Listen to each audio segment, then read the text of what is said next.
Welcome back to our channel. Once again, I'm your narrator and voice actress, Miss Jem. And our voice actor here, Randall! na naka-soprano mode. At ayun na nga, as promised mga kayanggaw, tayo po ay laging may featured na kayanggaw of the day. At siya ay walang iba kundi si... Ewan ko kung totoong pangalan niya to, pero Bloody Pen. Sakto kasi tunog writer nga itong kanyang comment. Sabi niya, Writer ako sa ibang channel. Wala silang voice actor na babae kaya sa huli naging purong narration na lang. Sa tuwing nag-aabang ako ng upload, di ko talaga mapigilan mapunta sa channel ninyo, Miss Jem. Kahit yung tindera ng kapitbahay namin, nahawa ako na rin. Pero pareho kaming naging silent listeners ninyo. Multitasking kasi yung voice actor dito at ay nakakaaliw pakinggan ang mga boses ninyo. With sound effects pa. More power po sa inyong channel. yon, Maraming salamat. kay Bloody Pen. Ayan, maraming salamat, Bloody Pen, ha. Biruin mo, sa ibang Yun horror siguro pen channel name pa niya siya yun, pen name niya nga yun. Sa ibang horror channel pa siya nag-work, pero sa atin nakikinig. Maraming salamat. Sa amin ka na mag-work. Malay mo. Diba? Email ka lang. Malay mo naman.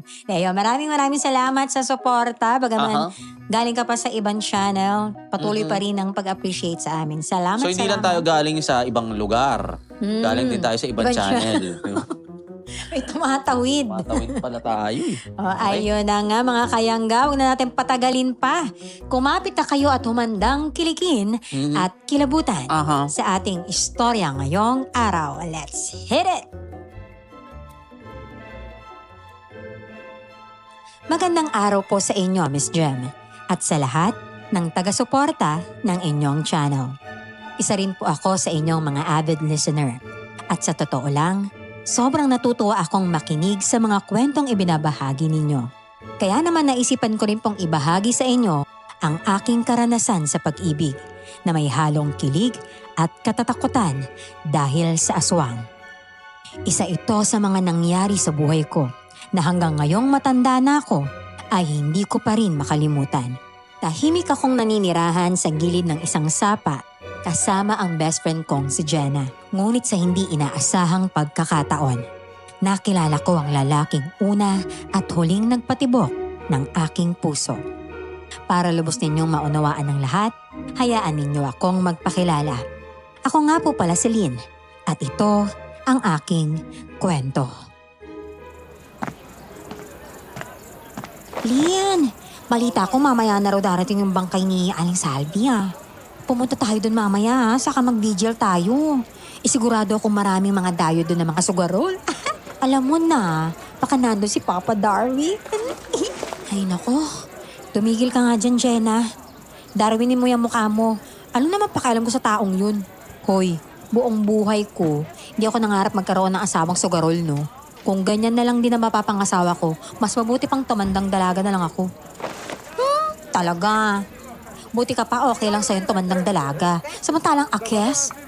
No. Gusto ko makaharap ng lalaking kagaya ni Darwin, no? At magkakaroon kami ng 5 anak. Yes, 5. Kaya ko yun. Sa tingin mo ba? Ano kaya magiging gender ng unang anak namin? Babae kaya, lalaki, o Becky? Ay, nako. Tumigil ka nga sa pag-iilusyon mong yan. Paano naman kayo magkakaanak? May pikos ka nga kamo, di ba? Saka pwede ba? Tigilan mo na nga yung taong yun. Hindi mo ba napapansin? Inuuto ka lang nun Paano yan palibre sa'yo? Ano? Uy! Ano mo? Gumising ka na ha? O ano, may bibiling ka pa ba? Uwi na tayo kasi gutom na ako. Ito na nga Uwi na nga tayo. Talagang babaita ka. Kapag ako ang kausap mo, lagi mainit yung ulo mo, no? Sino ba naman kasi hindi iinit ang ulo sa'yo? Alam mo bang nabutas yung bubungan ng bahay ko kagabi dahil sa nalaglag na bunga ng nyog nyo? Aba, sino naman kasi nagsabi sa'yong doon ka tumira? Halos gabi-gabi nga para may gyera doon. Paano ba naman puno ng nyogan yung paligid ng bahay mo? Choice mo naman tumira doon Ay, naku talaga naman, oo. Alam mo naman yung dahilan kung bakit hindi ko maiwan-iwanan yung bahay na yun, di ba? May sentimental value na sa akin yun. Kagaya niyang kwintas mo. O di ba mahalaga yan sa'yo? Ay, oo nga no. Eh, alam ko naman yun, pero baka mapahamak ka naman kasi doon. Oh no. Ay! Naku! May nakita ko doon oh. Ah! Isang anghel na bumaba sa lupa! Pambihira naman. Ano na naman yan? Alam mo yung mga mata mo, ituon mo na nga lang dyan sa daraanan natin. Baka bigla ka matisod at mapahiya dyan eh. Oh, napakalikot talaga ng mga mata mo. Diyos ko, kung ano-ano nakikita. Yan, siya na yata yung sagot ng Diyos sa mga dasal ko. Besh, tingnan mo naman oh. Ay, napakagwapo. Moreno, yummy ng hubog ng katawan. Ay, pak na pak. Pwede na ako magkanin. Tumitig lang sa katawan niya.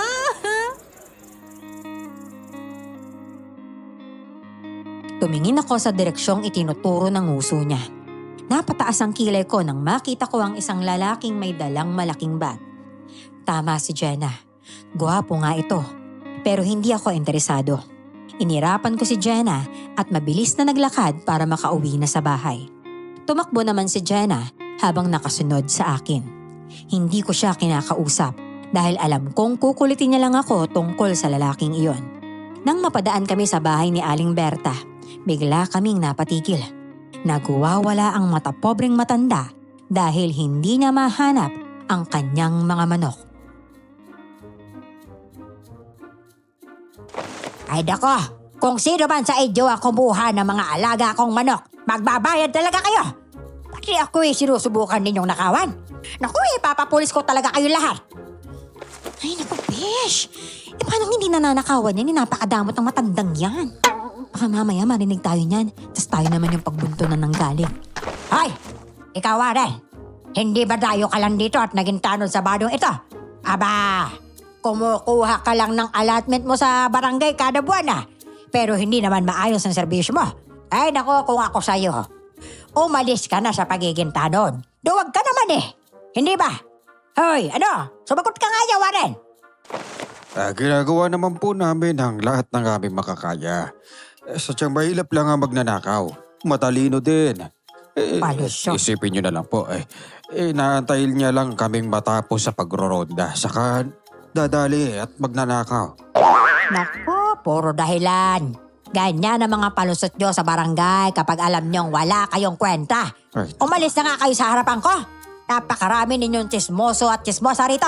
Magsilayas kayo! Layas! Ay, grabe. Para tayong hayop kung utusan niyang umalis ha. Kung hindi ko lang yung nirerespeto, ay naku, tiradyakan ko na talaga matandang yan. Uy, umayos ka nga dyan.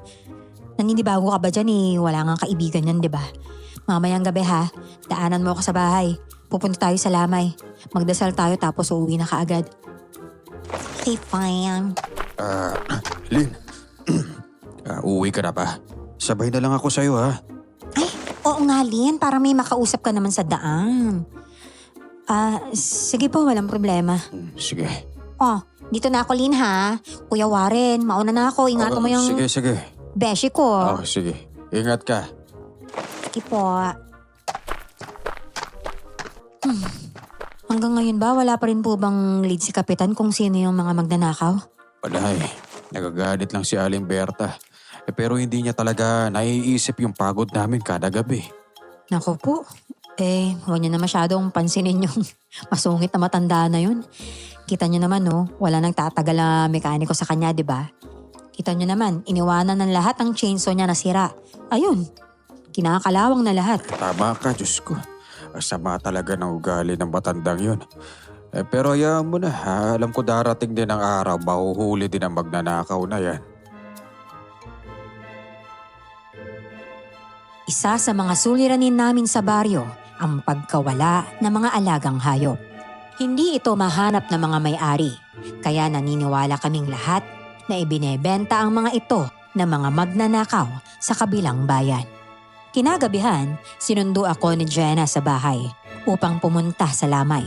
Gaya ng inaasahan ko, bongga na naman ang kanyang pormahan. Hindi na rin ako naninibago, lalo na't matagal na kaming magkaibigan.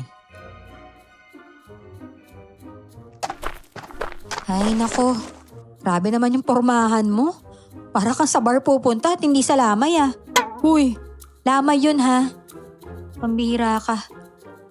Bibiruin ka na naman ng mga lasing dun mamaya. Ikaw na naman ang pagtitripan. Bahala ka nga dyan.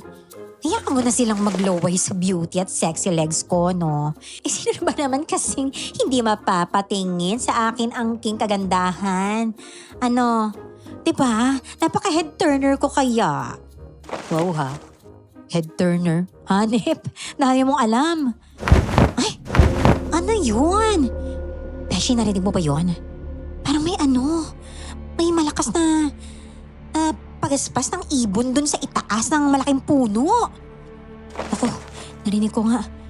Hayaan mo na yun. Ganyan naman talaga yung mga ibon, di ba? Sa gabi rin gumagala. Baka paniki. Manaintindihin yun. Ano kaya kung hulihin natin yung ibon tapos iluto natin? Luka-luka? Ano ba yun? Lulutuin mo talaga yung ibon? Lakas ng trip mo. O pagbigyan na lang natin para manahimik ka na. O saan natin hahanapin? Beshi! Diyos ko, parang buong puno na yata yung gumagalaw. Tingnan mo naman, Ako, oo nga, may anino pa ng pakpak. Diyos ko, ang lapad. Hindi na pang karaniwan yan ah. Diyos ko po. Mabuti pa bumalik na tayo. Wag na tayong tumuloy sa lamay na yun. Halika na. Pero, sayang naman yung outfitan ko ngayon. Kita mo naman, pinaghandaan ko to. Pak na pak. Tapos hindi tayo tutuloy. Huwag na lang natin pansinin yan. Tumakbo na lang tayo. Tara na. Naku naman, oo. Ayoko nang tumuloy. Umuwi na lang tayo. Baka tayo pa yung paglamayan yan eh. Sige na nga, tara na. Bilisan mo namang maglakad dyan. Diyos ko, parang hinahabol tayo ng malaking ibon ah. Bilisan mo na, tumakbo na tayo. Iba na to eh. Ay! Malapit na siya sa atin, Beshi! Nasa likuran na natin yung ibon. Ay! Dumapa tayo! Dali! Ano yun? Diyos ko, kailan pa nagkaroon ng ganong klaseng kalaking ibon sa baryo na to? Nasaan na yun? Walis na yata. Ibon ba talaga yun? Parang hindi naman, Beshi. Nakita mo naman, muntik na tayong dagitin, di ba? Kung hindi ibon yun, ano yun? Diyos ko, Jenna, hindi kaya aswang na nagaan yung ibon lang yun? Ano? Scary, Bes. Ayoko, tumakbo na tayo. Takbo! Umalis na rin yata eh. Diyos ko, anong klaseng nilalang ba yun? Pero parang imposibleng aswang naman kasi dahil hindi naman umaalulong o kung ano mang tunog ang ginagawa. Wala namang ganun, di ba? Ay, Diyos ko, Beshi. Huwag na nating alamin kung anong klaseng nilalang yun. Basta ang mahalaga, makauwi tayo ng buhay. Tumatay yung mga balahibo ko sa sobrang takot. Naku, Jenna. Ayun na naman yung mga ibon. Naku, tumakbo na nga tayo, Jenna. Sama na talaga yung kutob ko sa mga nilalang na yan eh. Ay, tara na, takbo na, bilis! Nakahinga ako ng maluwag nang makarating kami sa bahay ng ligtas. Hindi na rin kami sinundan ng malaking ibon na nakita namin kanina. Sa bahay na natulog si Jenna dahil takot itong umuwi. Kinaumagahan, nagising ako nang yugyugin niya ang balikat ko. Hindi pa man ako nakakahilamos ay hinila niya na ako palabas ng bahay. Dinala niya ako sa tambakan ng mga troso na malapit sa sapa. Doon ko muling nakita ang lalaking nakita namin sa palengke kahapon. Siya ang nagkukumpuni ng mga chainsaw ni Aling Berta na masungit. Naroon din ang matanda at napatingin sa amin. Pagkatapos, tinaasan niya kami ng kilay sabay umismid.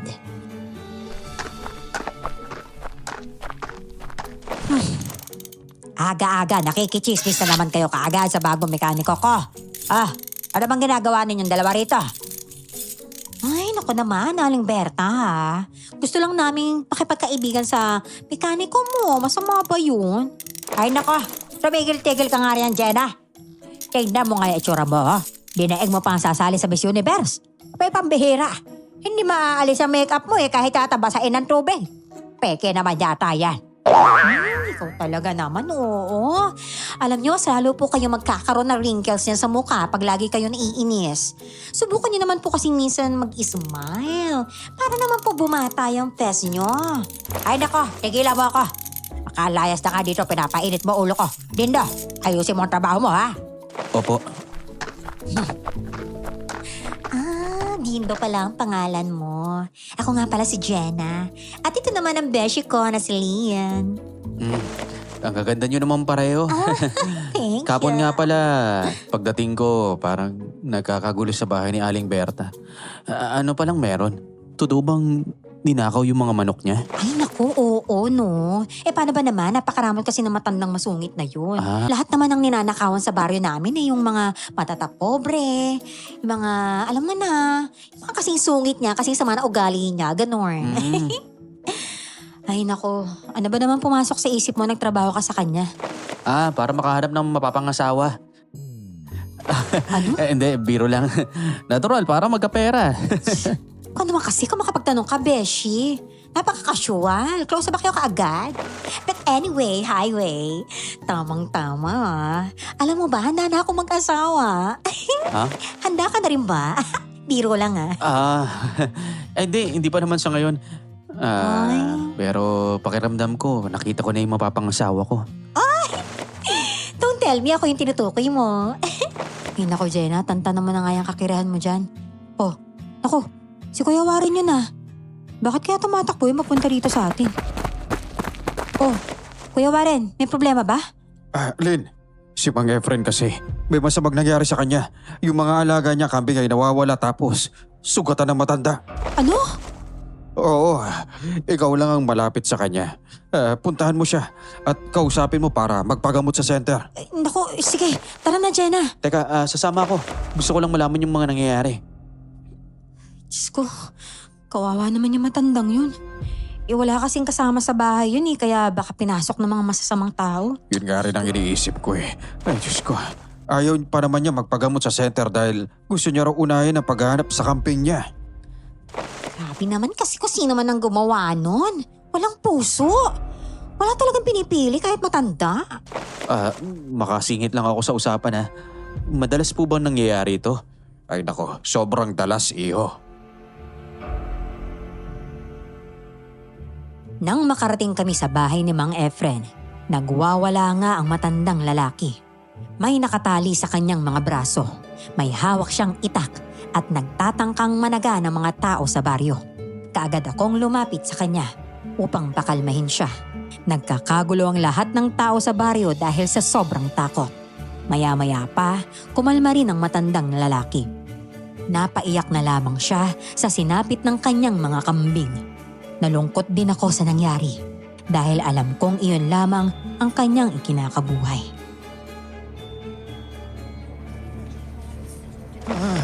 Len, alam mo ang mga kambing na yon ang pag-asa ko para makabili ng gamot ko. Tapos sa isang iglap lang, biglang nawala. Mang Efren, naiintindihan ko po kayo. Pero hindi naman po yata tamang magwala kayo ng ganyan. Alam niyo naman pong hindi lang kayo yung nawalan ng mga alagang hayop dito, di ba? Buwisit kasi ang mga magnanakaw na yan. Mga Efren, mga kasama ho sa inyo yan. Kumalma na ho kayo, ha? Hindi po makakabuti sa kalusugan niyo yung ma-stress ng ganyan Baka po atakihin pa kayo sa puso niya. Naku, wag naman ho. Ipasasaan pa't mahuhuli din po yung salbahing magnanakaw na yan. Saka nga po pala, totoo po ba talagang may umatake rin daw sa inyo? Ay, oo. Hinahanap ko kasi yung kambing ko kagabi. Tapos bigla na lang may nilalang na umatake sa akin. Diyos ko. Hindi ko man alam kung ano yun. Nataga ko pa nga pero hindi ko alam kung saan tinamaan yung kumag. Teka lang ho Nilalang? Anong may itsura nung nakita niyong nilalang na yun? Ay, hindi ko mawari ba? Madilim. Basta malakas at mabilis. Mawalang galang lang po. Pwede pong patingin ng mga sugat ninyo. Nako, malalim po to Magpapagamot po ba kayo? Baka ma-infection po yan. Delikado po yan. Oo na, sige na. Pupunta na ako sa sinter. Sabahan mo na ako, Lynn, ha? Opo, sige. Wala pong problema. Magabihis lang ako, ha? Mamaya, hanapin ko pa rin yung mga kambing ko. Sige na. Ay, kawawa naman si Mang Efren, no? Yung mga kambing na nga lang ang nagmamahal sa kanya at pinamahal niya nang wala pa. Ay, naku, sinabi mo pa. Tignan nyo. Diyan yata dumaan yung nilalang na umatake sa kanya kagabi. Teka, ang sabi kasi ng mga Efren, sa labas siya inatake. Pero, oo nga no, bakit biglang nagkaroon ng butas yung bubungan ng bahay niya? Ay, baka dyan pumasok yung magnanakaw at dyan dumaan. Oo nga, sa bagay. Teka, sandali lang. Tingnan niyo to. Oh, tingnan niyo sa higo. Isang malaking balahibo. Imposible naman yata ang balahibo ng ibon to. Napakalaki oh. Oo nga. Napaka-imposible na galing sa ibon yan. Saan kaya to galing? Hindi kaya dun sa ibon na nakita natin kagabi, Jenna? Sinamahan ako ni Dindo at Jenna sa paghatid kay Mang Efren sa bahay. Pagkatapos nun, agad din kaming umalis. Doon na rin namin nakilala si Dindo, madaldal at mausisa sa mga nangyayari. Ngunit, hindi ko maitatanggi na may naitatago itong kagwapuhan sa kanya. Matangkad kasi siya, matikas din ang pangangatawan at moreno. Ganoon ang tipo ko sa lalaki. Lumipas pa ang ilang araw, mas lalo kaming napalapit kay Dindo. Madalas namin siyang samahan sa tuwing nagkukumpuni ng chainsaw ni Aling Berta. Isang gabi, nagulantang ang lahat nang may nawawalang batang lalaki. Nagkagulo ang tao sa baryo, kaya nagtipon kami sa barangay para hanapin ang bata. Nandito na ba ang lahat? Ayun na, sige na. Umpisa na ako. Kailangan nating mahanap ang anak ni Monica sa kahit saang lupalop ng baryo. Teka, bakit po nawawala yung anak ni Ate Monica? Ano pong nangyari? Ang sabi niya, iniwan niya lang yung kanyang anak para matulog. Nagbanyo lang daw siya tapos pagbalik niya, wala na raw. Ano? Diyos ko, imposibleng hindi niya maramdaman yun. Nasa isang bahay lang sila eh. May butas ang dingding nila kaya posibleng doon dumaan ang bata. Ang naisip kong dahilan. Kaya siya nawala dahil dinala siya ng engkanto sa ibang dimensyon. Ano ka bo, engkanto? Kung engkanto ang kumuha, abay may kakayahan yun na maglaho. Hindi yung bobotas pa ng dingding. Napakahina naman. Huwag nyo na nga ako idamay dyan sa paghahanap. Kayo na ang bahala doon. Ay, wala naman kami sinabi na tutulong ka ha. O Dindo, huwag ka na magbida-bida dyan. Huwag kang tumulong. Bumalik ka na lang sa pagtulog mo. Pasensya na po pero kailangan po nila ng tulong ko. Wala naman po mawawala kung sakaling sasama ako At taba, huwag kang kagaya dyan sa amo mo. Ewan ko sa iyo. Ay nako, tama na nga po yan. Hindi po tayo nandito para magtalo-talo. Tama, maganda na kayo at papasukin natin ang kagubatan. Tayo na. Doon tayo maghanap sa gubat na malapit sa paanan ng bundok. Ay, kawawa naman yung anak ni Ate Monica. May sakit pa naman yung batang yun. Ay, naku mga kasama, mag-iwahiwalay tayong lahat ah. Kami dito kami sa kanan. Oh, Kayo doon kayo sa kaliwa. O sige, sinong gustong sumama sa akin? Kami na lang ang sasama sa iyo, Warren. Ako na lang magiging leader sa paghahanap dito sa kaliwa. Tara na! Ay, sana naman mahanap na natin yung batang yun at sana wala na mangyaring ganito. Saka sana safe lang siya, di ba? Ang akala ko ba mga hayop lang ang nawawala dito. Hindi ko naman nakalain na pati pala mga bata. Ay nako, unang beses pa lang naman tong may nawalang bata. Kaya nga nakakabigla eh. Paano nawala yung bata sa loob ng bahay nila mismo? Nakakapagtaka. Pinuntahan namin ang bawat sulok ng kagubatan sa paanan ng bundok pero hindi namin nahanap ang anak ni Ate Monica. Nakaramdam na rin ako ng pagod dahil sa mahabang lakaran. Nagdesisyon kaming bumalik at nagtipon ulit sa barangay. Ngunit kagaya namin, hindi rin nila nakita ang bata. Kinaumagahan, nagkagulo ang lahat. Bawat isa mayroong espekulasyon. Habang naglalakad ako sa kalsada, biglang lumitaw si Dindo mula sa kagubatan. Hingal na hingal siya at maraming mga damo ang nakadikit sa kanyang damit.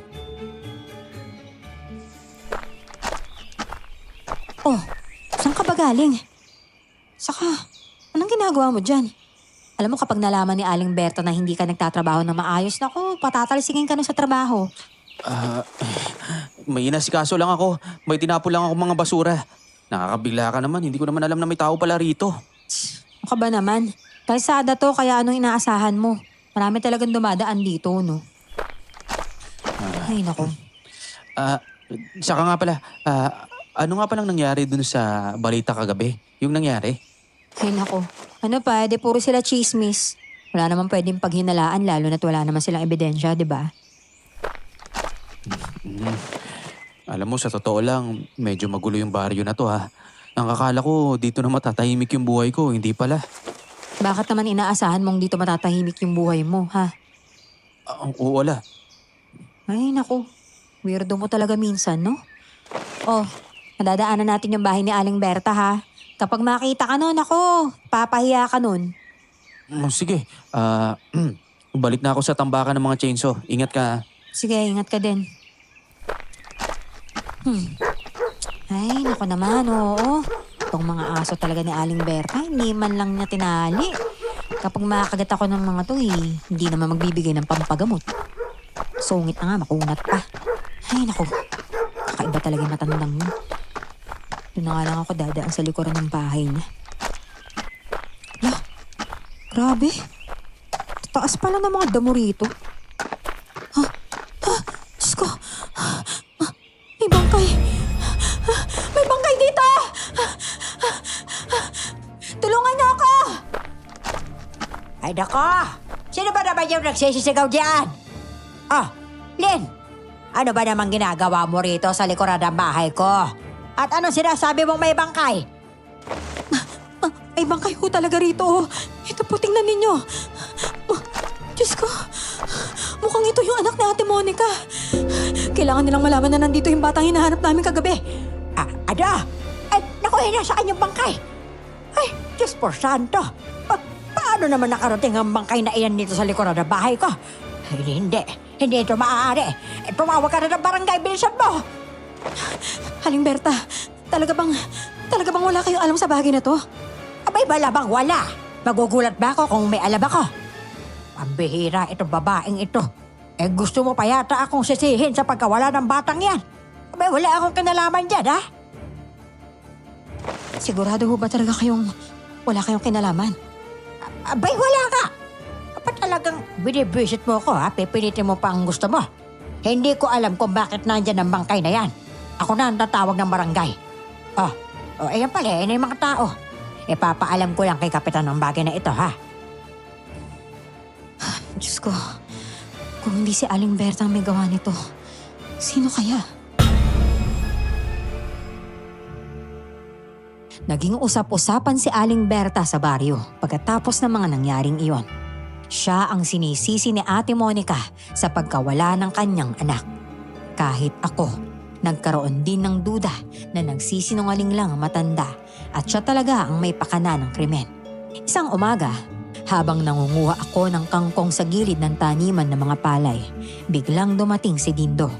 Bigla akong nahiya nang titigan niya ako mula ulo hanggang paa na punong-puno ng putik. Nandito ko lang pala, Lynn. Ay, galing ako dun sa bahay mo. May dala akong tsokolate para sa'yo. Ay, naku, nabayan nag-abala ka pa. Salamat pero di ako mahilig sa tsokolate. Naku, tikman mo lang. Galing yan sa kamag-anak kong umuwi galing ibang bansa. Iyan na ba yung ulam mo ngayon, kangkong? Oo. Wala pa kasi akong perang pambili ng masarap na ulam. Kaya alam mo na, pitas-pitas muna. Minsan nilalako ko rin naman to. Ayan mo, kapag makakopra na ako ng mga nyog sa tabi ng bahay, magkakapera na rin ako. Alam mo, ang mabuti pa, sumama ka na lang sa akin. Doon tayo kumain sa karinderya. Ay, naku, wag na. Nakakahiya naman sa'yo. Ano ka ba? Ayos lang. Saka ako naman nag-aaya eh. Tara na, sumama ka na sa akin. Sige na nga, mapilit ka eh. Iba din pala yung kaibigan mo si Jenna, no? Napakadaldal niya. Ano ka ba? Parehas lang naman kayo madaldal nun, no? Uy, hindi. Pala, Lynn, matanong ko lang. Wala ba kayong pinaghihinalaan tungkol dun sa mga nangyayari sa baryo? Tungkol dyan. Ang pinaghihinalaan ng lahat sa pagkawala ng anak na Ate Monica, si Aling Berta. Kita mo naman, di ba? Simula nang nakita yung bangkay doon sa likod ng bahay niya, hindi na siya lumabas ng bahay niya. Baka naman nahihiya. Ba, dapat lang mahiya siya. Posible namang hindi niya alam na may bangkay doon sa likod ng bahay niya. Alam mo, hanggat nandito ako sa baryo, tutulong ako sa paghahanap ng kriminal at ng magnanakaw na yan. Mabuti naman kung ganun. Kahit sabihin natin may mga tanod sa baryo rito, hindi naman nila nagagawang mabuti yung trabaho nila eh. Ni wala pa sila nahuhuling magnanakaw, no? Kaya nga eh. Oh, ayun na pala yung karinderya eh. Oh, mauna ka na muna doon. Bili mo na lahat ng mga... Mga kapitbahay, si Aling Berta. Nakita ko tumatakas. Kailangan natin siya mahuli at mapanagot sa kanyang ginawa. Naku, Kuya Warren, totoo ba talaga yung sinasabi ninyo? Oo, tumatakas siya. May mga tanod na naghahabol na sa kanya doon sa may gubat. Diyos ko. Lin, teka, Lin, ito na pera. Bumili ka na ng pagkain na gusto mo. Tutulong lang ako sa paghahabol. Kuya Warren, saan ba na tumakbo si Aling Berta? Doon ba na papunta sa may sapa? Alis na ako, Lin ha. Teka, dito sandali. Pinaalam ni Kuya Warren sa lahat ang pagtakas ni Aling Berta. Naniniwala na akong may kasalanan nga siya sa nangyari. Gusto ko rin siyang mahuli para mapanagot sa krimen na ginawa niya. Dumating ang ilang taga-baryo sa harap ng karinderya. Kasama na rin sina Jenna at Ate Norma upang mag-usisa. Sinabi ko kaagad sa kanila ang mga nangyari.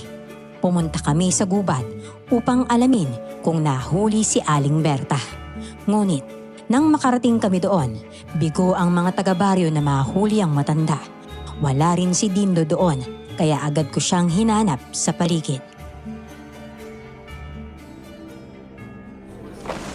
Ay, sino ba hinahanap mo ha? Si Aling Berta ba ha? Hindi, si Dindo. Nasaan na kaya yung isang yun? Sabi niya kanina tutulong daw siya sa paghahabol eh. Akala ko talaga, mabibigyan na ng hostisya ang pagkawala ng anak ni Monica. Abay, nakatakas pa yung ulan ng matandang yun. Ay, kaya nga po eh. Takot na yata yun dahil nabulgar na yung maitim niyang sikreto na may kinalaman siya doon sa krimen. Ate Norma, ayos ka lang ba ha? Ayos lang naman ako. Hindi naman ata ako atakihin ng hika at ubo. Gusto ko lang kasing masaksihan na mahuli yung matandang iyon eh. Abay, ang kapal-kapal ng mukha niya. Ay, sinabi niyo pa. Sa tingin ko, aswang ang matandang yun, kaya siya tumakas. Mabilis siyang nagsusuot sa loob ng gubat, sabi ng mga nakakita. Teka, aswang? Ay, Diyos por santo, nakakatakot naman pala. Hindi kaya siya rin mismo kumukuha sa mga alagang hayop ng mga tao? Maaaring siya nga. Di ba't nabanggit niya sa inyo na yung bangkay ng anak ni Monica ay wala ng laman loob? Teka, nawala yung laman loob? Pero bakit? Paano naman nangyari yun? Ay nako, hindi naman po adik si Aling Berta para gawin niya yun, no? Na pati yung laman loob, pagtripan niya. Ang haka-haka dito, baka kinain niya. Basta, malakas din ang kutob kung tama ang chismis na yun. Ay nako, ang sakit sa ulo ha. Lalo ako nahihilo. Warren, ihatid mo naman ako sa bahay. Sige na, parang awa mo na. Sige Norma, ikaw naman kasi alam mong may sakit ka, sumama ka pa rito. Ay. Uy, totoo kaya yung sinasabi ni Kuya Warren na aswang si Aling Berta? Ay naku hindi siya tatakas ng walang dahilan, Jenna, no? Kung talagang inosente siya, dapat hinarap niya yung mga tao sa baryong to, di ba? Hindi yung kagaya ng ginawa niya, tumakas pa. Sa bagay. Ay, nga pala, Beshi, may sasabihin pala ako sa'yo. Nangyari to kagabi. Oh, ano ba yun? Ewan ko lang ha kung maniniwala ka, pero kagabi kasi, may narinig akong tunog ng pakpak sa labas ng bahay. Di syempre sinilip ko, doon sa siwang ng dingding. Ay naku, may nakita ako. Beshi, may nakita akong dambuhalang ibon. Dambuhalang ibon? Oo. Pakaramdam ko nga yun din yung naramdaman natin nung nakaraan eh. Yung habang naglalakad tayo sa kalsada papunta sa Lamay, naisip ko rin na yung nakitang balahibo sa bahay ni Mang Efren, parang doon din galing sa nakita kong malaking ibon kagabi. Ay naku, samahan mo ko Jenna ha. Pupunta ako sa bahay ni Mang Efren. Maghahatid ako ng gamot niya galing center. Teka lang ha, hindi kaya si Aling Berta sa kayong dambuhan ng ibon iisa lang? Kinilabutan ako sa sandaling iyon. Hindi ko inakala na ang isang ordinaryong masungit na matanda ay masisikmurang gumawa ng isang karimari-marim na krimen na hindi inaasahan. Nang magsialisan na ang mga tao sa gubat, sumunod na rin kami ni Jenna. Pero hindi ko pa rin nakikita si Dindo. Dumiretso ako sa bahay para kunin ang mga gamot ni Mang Efren. Kaagad namin itong inihatid sa bahay niya. Nadatnan namin ang matandang nakaluhod at nagdarasal. Dati kasi siyang seminaryo ng kabataan niya pa. Tuloy kayo dalawa. Gusto niyo ng kape? Ipagtatempla ko kayo. Ay, wag na ho, Mang Efren. Galing po kami dun sa gubat tapos dumiretso na lang kami dito para ihatid yung gamot ninyo. Ito ho, oh. Ay, salamat. Nahuli na ba si Berta? Ako hindi pa nga ho Mabilis pong tumakas yung matanda. Grabe. Nagsasayang lang ng lakas yung mga tao sa kakahabol sa kanya. Mang Efren, naaalala niyo ho ba yung nilalang na umatake sa inyo noong nakaraan? Ay, oo. Aswang yun eh. Aswang na buroka. Hindi ko lang sinabi sa lahat dahil ayokong matakot ang mga tao. Narinig ko yung malakas na ingay ng mga kambing kaya ako lumabas ng bahay. Diyos ko, ano po bang pwedeng gamitin laban doon sa aswang na yun? Ano pa, maganda kayo ng asin at bawang. Isa yun sa mabisang panlaban sa mga buroka. Tignan nyo itong mga sugat ko. Kalmot ng mahahabang kuko. Ang mga buroka, nagaan yung malaking ibon yan, ngunit mga halimaw talaga yon. Ay, Beshi, sabi ko na sa'yo Totoo nga yung dambuhalang ibon na nakita ko kagabi Kailangan ninyo magdubli ingat, ha? Sabihin mo sa mga taong malalapit sa inyo tungkol sa buroka. Huwag ka magkikwento sa mga hindi mapagkakatiwalaan. Baka hindi mo alam. Kausap mo na pala ang aswang.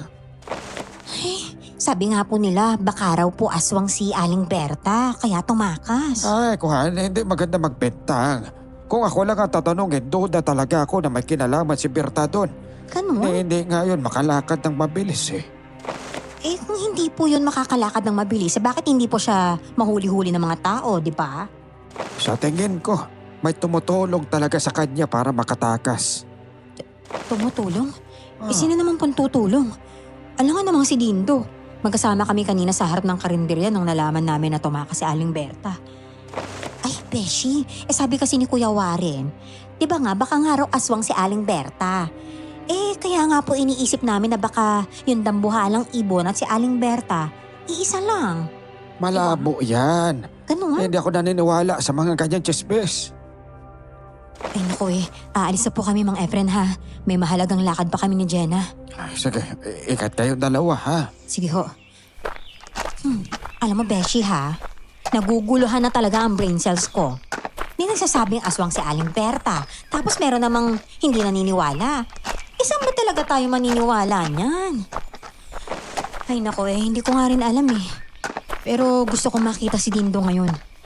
Malapit lang yung kubo niya kay Aling Berta, di ba? Kung totoong may kakaibang kilos ng matandang yun, dapat alam niya yun. Di nga. Yun ang dahilan kung kaya gusto mo siyang makita. O baka naman may iba pang dahilan. Aminin mo na kasi. Kunwari ka pa, baka mamaya in love ka na doon Ay nako, tumigil ka nga babae ka. Pupuntahan natin siya sa tambakan ng mga troso. Baka nakabalik na kasi yun dun, no? Yun lang naman yun. Kendeng-kendeng na namang sumunod sa akin si Jenna. Pagkadating namin sa tambakan ng mga troso, nakita ko kaagad si Dindo. Sobrang saya ko dahil walang nangyaring masama sa kanya. Nagtatambak siya ng mga kahoy at hindi niya kami napansin. Sandali ko siyang tinitigan. Biglang bumilis ang tibok ng puso ko at napatulala na lamang ako sa kagwapuhan niya. Hoy, Besh! Uy! Ay, tulali, ayos ka lang ba dyan? Ay, kaloka yung laway mo. Uy, punasan mo naman. Ha? Laway ka dyan, wala naman Sus! Tulala ka sa kagwapuhan niya, no? Aminin, no? Tumigil ka nga dyan. Dindo! Ay, halika dito! Dindo! Lin, bakit kayo nandito? Tinatapos ko lang yung pagtatambak ng mga kahoy. Mamaya kasi yung mga chainsaw naman ang aayusin ko. Wala ba dito si Aling Berta? Di ba nga tumakas? Bakit kailangan mo pang magtrabaho? Para saan pa yan? Hindi. Pinagsabihan niya lang ako kahapon na ayusin ko yung mga pagtatambak ng mga kahoy dito. Wala ka ba talagang ideya kung saan pumunta yung matandang yun? Dindo, iniisip namin kasi na baka siya talaga yung salarin sa pagkawala ng anak na Ate Monica eh. Kaya baka naman may alam ka oh. Ba naman kayo? Wala siyang kasalanan sa mga nangyayari. Alam kong hindi niya magagawa ang bagay na yun. Sa bagay, pero... kasi may sinasabi si Mang Efren kanina na may aswang na boroka daw. Ang sabi ng iilan, baka aswang nga rin daw si Aling Berta. Kaya iniisip tuloy namin na yung boroka at si Aling Berta, baka iisa lang sila, di ba? Ano sa tingin mo, Dindo? Hindi lang siya mabait sa lahat, pero ni isa sa mga hinala ng mga tao dito, walang katotohanan. Ganon? Meron lang sana akong payo sa inyo. Mas mabuti, umiwas na muna kayo sa mga taga rito. Maaring set up lang ang lahat ng bagay na nangyayari kay Aling Berta. Ha? Teka. Bakit parang bigla mo na lang pinagtatanggol si Aling Berta? Yung totoo. May alam ka ba sa pagkatao niya, ha? Hindi ko siya pinagtatanggol. Hindi ko siya pinagtatanggol, kundi alam ko kung ano yung tama, Lin. Huwag naman sana maapektuhan ang pagkakaibigan natin dahil sa nangyayaring to. Siyempre hindi naman, no? Labas naman yung pagkakaibigan natin kay Aling Berta. Ganito na lang guys, ha? Kung talagang malinis at inosente itong si Aling Berta, bakit siya tumakas, Aber?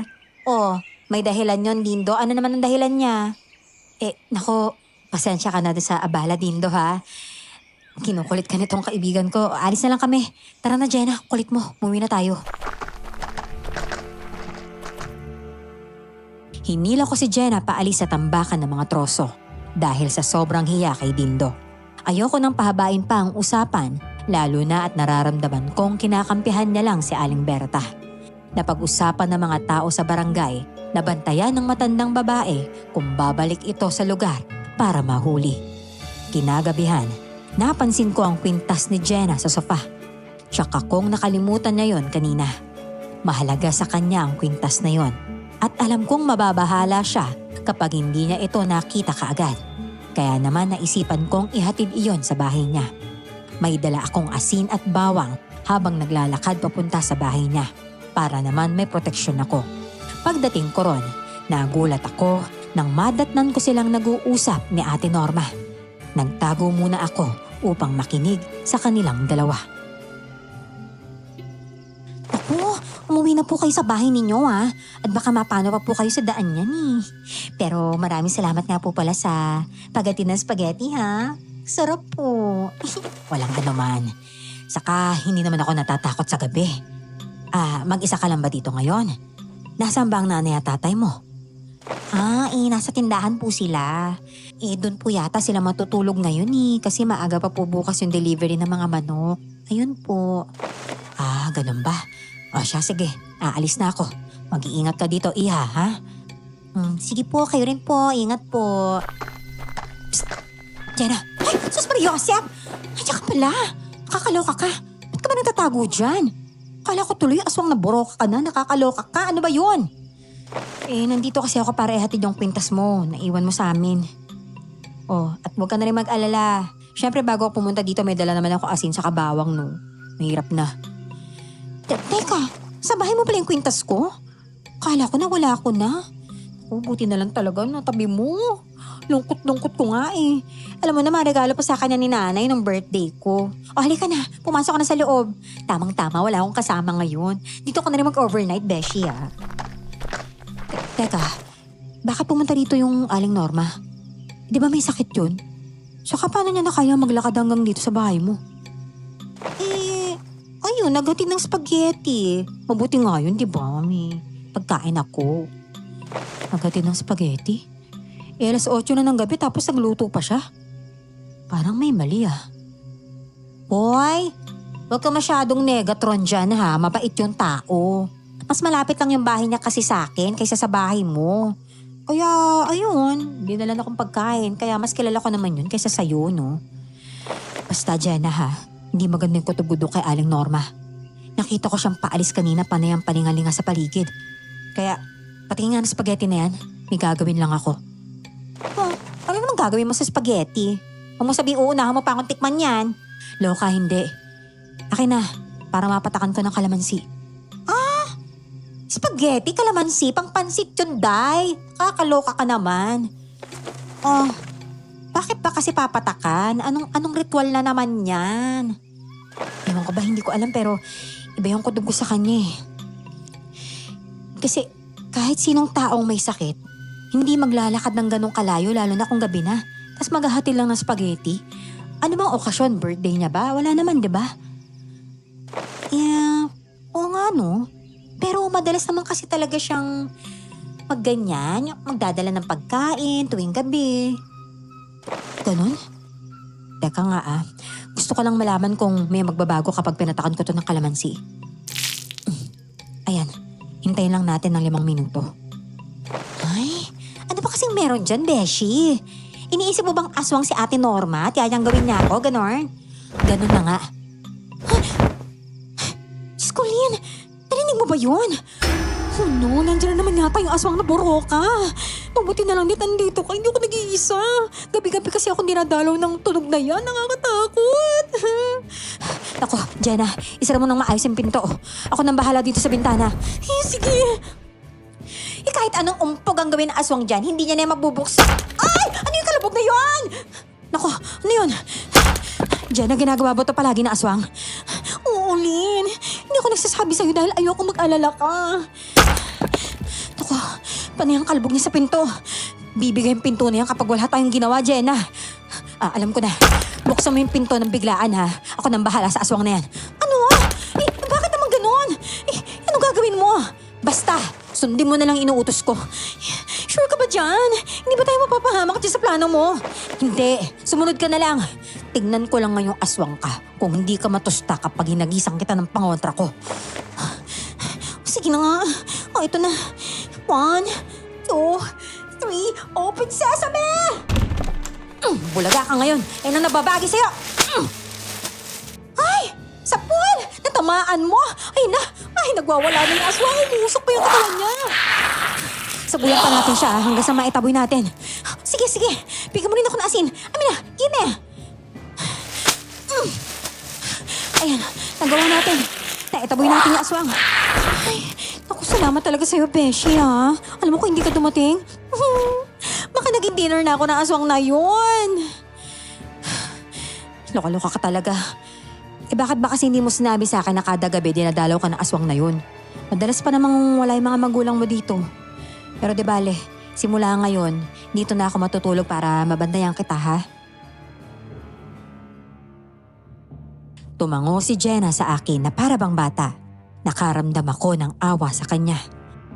Kahit hindi niya sabihin, alam kong takot na takot siya. Nanginginig ang kanyang katawan kaya niyakap ko siya para pakalmahin. Isa lang ang nasisiguro ko ng gabing iyon. Nasa lugar pa namin ang aswang na Boroka. Naisip ko rin na maaaring tama nga si Dindo. Hindi si Aling Berta ang tunay na Boroka. Nang sumapit ang umaga, pinuntahan ko si Dindo sa tambakan ng mga troso. Pero wala siya ron. Dumiretso ako sa kanyang kubo upang alamin kung naroon siya. Ngunit hindi ko rin siya nakita. Sinubukan ko siyang hanapin sa buong baryo. Ngunit laking gulat ko nang makita kong lumabas siya sa bahay ni Aling Berta. Bigla niya akong hinila papasok sa bahay ng matanda. Oh, Dindo, anong ginagawa mo dito sa bahay ni Aling Berta? Binilin niya kasi sa akin na alagaan ko pati yung bahay niya. May mahalaga pala akong sasabihin sa'yo, Lynn. Mahalaga? Teka, tungkol ba yung kay Aling Berta, ha? Hindi. Tungkol kay Norma. Yung babae may sakit na mukhang mahina. Ewan ko lang kung maniniwala ka sa akin, ha? Ano ba yun? Ang totoo niyan, palim ako nag-iimbestiga sa baryo ninyo. Bali, napadpad kasi ako sa bahay ni Norma. Tapos nakita ko siyang pumunta sa likod ng bahay niya kagabi. Maya-maya pa, narinig ko ang tunog ng pakpak. Nang tignan ko, nawala si Ate Norma.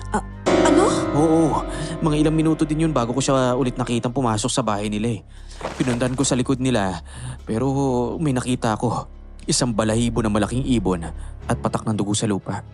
Diyos ko, alam mo ba kagabi, Doon ako natulog sa bahay ni na Jenna. At nadatnan ko rin si Ate Norma doon. Pero hindi niya ako nakita eh. Nagatid pa nga siya ng pagkain kay Jenna na spaghetti. Nagtataka lang ako, bakit gabi-gabi siya naghahatid ng pagkain? Teka, may kasama ba si Jenna sa bahay niya? Ayun na nga, wala. Tapos hindi nagtagal sumalaki yung aswang na Boroka. Diba? Kung ganun, parehas yata tayo ng iniisip. Ganun na nga. Malakas yung kutob ko na baka yung aswang at si Ate Norma iisa lang. Mukhang nagkamali ako ng pinaghinalaan nung una na si Aling Berte. Mag-ingat ka sa kanya, Lynn. Ayoko may mangyaring masama sa'yo. Ikaw din, mag-ingat ka. Saka, pwede ba medyo lumayo ka naman ng konti? Kasi ako sanay na masyado na kadikit yung katawan ko sa lalaki. Pasensya na. Sige na, saka na. Nag-aalala lang kasi ako ng sobra sa'yo eh. Nang dahil sa mga nangyayari sa baryo, halos hindi na tayo makapag-usap ng maayos. Sana matapos na to kagad. Sana nga. Aalamin ko kung totoong aswang yung babaeng yun. At kailangan siyang mapigilan at matapos ang kasamaan niya kung aswang nga siya. Anong plano mo? E di magmamanman pa ako sa kanya. O dalawa na tayo. Hindi kita pababayaan mag-isa, no? May tao pa dyan sa loob. Lumabas ka riyan.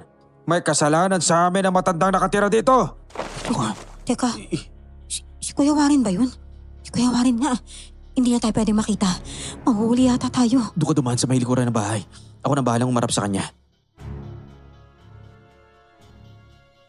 Biglang dumampi ang labi niya sa pisngi ko. Hindi ko alam kung aksidente lang yun o sinadya niya. Pero aaminin ko, kinilig ako sa nangyari. Napalingon ako sa kanya at nang magtama ang aming mga mata, buminis na naman ang tibok ng puso ko. Ngumiti siya sa akin at sinenyasan ako na lumabas na. Kaya yun din ang ginawa ko. Tuluyan akong nakaalis doon sa bahay ni Aling Berta na walang nakapansin. Dumiretso ako sa bahay ni Jenna. Sa kabila ng nakakalungkot na nangyari kagabi, hindi ko mapigilan na maging masaya dahil kay Dindo. Maya-maya, dumaan ako sa pwesto ni na Jenna sa palengke at napansin niya ang kakaibang saya ko. Mukhang may magandang nangyari, Lynn, ha? Kwento mo naman sa akin yan. Huwag mo naman sarilinin. Pero talaga, lakas ng radar mo, no? Nakita kasi kami ni Dindo. Tapos, ewan ko ba, biglang dumampi yung labi niya sa pisngi ko eh. Hindi ko alam kung sinadya ba yun o aksidente, pero ewan ko, parang kinilig ako. Talaga? Itikis na yun sa pisngi. Ay, ikaw ang kirimo ha. Kunwari ka pang boboyish-boyish ka. Pero support ako dyan. Push mo yan, te. Mapait si Dindo, tas ang gwapo pa. Matapang, masipag. Ay, lahat na yata nasa kanya. Sinabi mo pa. Ayoko pa sanang putulin yung kilig ko, pero mamayang gabi kasi may misyon kami. Siyempre, mas mahalaga naman yun, no? Teka, misyon? Pwede ba ako sumama dyan? Ay, hindi na lang pala. Naalala ko, uwi nga pala si nanay. Mabuti yun para may makasama ka naman sa bahay nyo. Sinabi mo ba sa mga magulang mo yung nangyari kagabi? Hindi na eh. Pag ginawa ko yun, di magagalit na naman sa akin si tatay. Sasabihin na naman no, napakaduwag ko, kaya irereto na lang ako dun sa pangit ating kapitbahay. Ayoko nga. Alam mo, dapat sinasabi mo ni. Kasi darating yung araw na bigla ka na lang aatakihin ng aswang na Boroka na yan. Yung sinabi ko pa nga lang na lumayo ka kay Ate Norma, sinunod mo na ba yun? Sundin mo yun ha? Ano ba kasing dahilan at bakit? Ay, sa Ate Norma pala Oo, saktong-sakto speaking, di ba? Bibili yata ng gulay. Shh, huwag mo sabihin sa kanya yung mga sinabi ko ha. Siyempre naman. Jenna, bigyan mo ako ng 2 tali ng pechay. May nilaga kasi akong karne doon sa bahay. Ay, right away po, Ate Norma. Ito na po. Salamat. Lynn, kamusta ka na? Ngayon lang yata kita nakita rito marami po kasi akong ginagawa. Ganun ba? Siya, mauna na ako sa inyong 2. Jenna, pumasyal ka sa bahay mamayang gabi ha. Naku, pagluluto kita ng masarap na pagkain. Ay, pasensya na po. Hindi ako pwede mamaya kasi uuwi po yung nanay ko. Magagalit po yun. Siyempre magtatampo. Sayang naman. Masarap pa naman sana lulutuin ko mamayang gabi. Teka lang po pala. Bakit po lagi na lang si Jenna yung iniimbita ninyo? Ako po, di niyo po ba naiisip imbitahan? Pwede rin naman. Pwede ka pumunta sa bahay mamayang gabi. Mas maganda nga iyon kapag ikaw ang bisita ko. Ganun po ba? Sige po, subukan ko po kung makakarating ako dun mamaya. Ikaw ang bahala. O siya, nauna na ako sa inyo, ha? Manda ka talaga sa akin mamayang gabi. Kinagabihan nun, isinagawa na namin ni Dindo ang aming plano. Nagmanman nga kami sa bahay ni Ate Norma. Tahimik pa ang paligid ng una, pero hindi nagtagal. Nagsimulang umalulong ang mga aso. Dahan-dahan akong sumilip sa siwang ng bahay ni Ate Norma at nagulat ako sa nasaksihan ko. Kitang-kita namin ang pagpalit ng anyo niya bilang isang aswang na boroka. Unang tumubo ang kanyang pakpak, sunod na humaba ang kanyang mga kuko at pag-iba ng kanyang itsura. Nakakatakot kaya umatras ako. Ngunit sa hindi inaasahan, may naapakan akong maliit na lata at nagdulot iyon ng ingay. Ay, pambihira naman oh. Kailangan na nating umalis. Ako nang bahala sa'yo. Yung aswang na broka, ayun na siya. Nasa itaas na ng ere. Inaasahan ko ang pagdating mo, Lil. Pero ang hindi ko inaasahan ay meron ka palang kasama. Di bale, tatapusin ko kayong dalawa para hindi na kumalat pa ang totoong pagkatao ko. Sabi ko na nga ba, ikaw ang aswang na boroka. Mabuti naman na nagkaharap na tayong dalawa. Simula umpisa, may duda na talaga ako sa'yo. At sino ka namang lalaki ka? Mekaniko ka lang naman ni Aling Berta na walang ibang ginawa kundi mag-ayos sa mga kinakalawang na tsenso. Nakakatawa kayong dalawa. Dindo, mukha siyang malakas. Wala tayong laban sa matandang yan. Umalis tayo rito para tumakas. Tumawag na tayo ng tulong. Hindi na kailangan. Mas mabuti pa na walang makaalam sa mga taga-baryo. Gugulatin na lang natin bukas ang lahat sa kanyang bangkay. Napakalakas naman ang loob mo. Dindo, ilag! Lumama ka na patas! Huwag mo gamitin ang mga pakpak mo para makatakas ka sa akin. Bakit hindi ka lumapag? Lakas sa lakas! Hinahamon mo talaga ako, ha? Pwes, pagbibigyan kita. Sige! Sugot pa! Teka, sigurado ka bang kaya mo, Dindo? Manood ka lang dyan. Malakas ka, ha? Pero hindi ako magpapatalo sa isang mekanikong kagaya mo. Nagulat ka ata sa pinakita kong lakas. Napatras ka eh. Mukhang hindi mo pinagandaan ang paghaharap nating dalawa. Napakayabang mo. Tignan ko lang kung anong magagawa mo para mailigtas ang babaeng to. Ariko! Tama na! Dindo, tulungan mo ako! Pwisit ka talaga, aswang ka. Ako harapin mo! Lakas-lakasan ka pa, ha? Pwes, manda ka sa akin. Ikaw ang umanda. Dahil tignan mo tong dala ko para sa'yo. Paano ka nagkaroon ng ganyang anting-anting? Hindi pa tayo tapos. Hindi pa tayo tapos. Umanda ka sa muli nating pagkikita. Lin! Ayos ka lang. Ay, Diyos ko. Ang lalim ng sugat mo sa may balikat at saka sa likod. Kailangan mo magamot ka agad. Teka, bakit gano'n ka kalakas kanina, ha? Sino ka ba talaga, Dindo? Mamaya ko napapaliwanag sa'yo. Sumama ka na sa akin. Tara na, doon kita gagamutin sa bahay. Binuhat ako ni Dindo papunta sa kubo niya ng gabing iyon. Napaiyak ako sa sobrang sakit at hapdi ng mga sugat ko. Nang makarating na kami sa kubo, maingat at dahan-dahan niyang ginamot ang mga sugat ko. Napatitig tuloy ako sa kanya at bigla akong kinabahan. Sinisi niya ang kanyang sarili sa nangyari. Ngunit ako, nakatutok lamang ako sa gwapo niyang mukha. Nawala na ang sakit at hapdi na nararamdaman ko. Napalitan na ito ng saya at kakaibang kilig. Nakikinig ka ba sa akin? Ha? Ano nga yung sinasabi mo?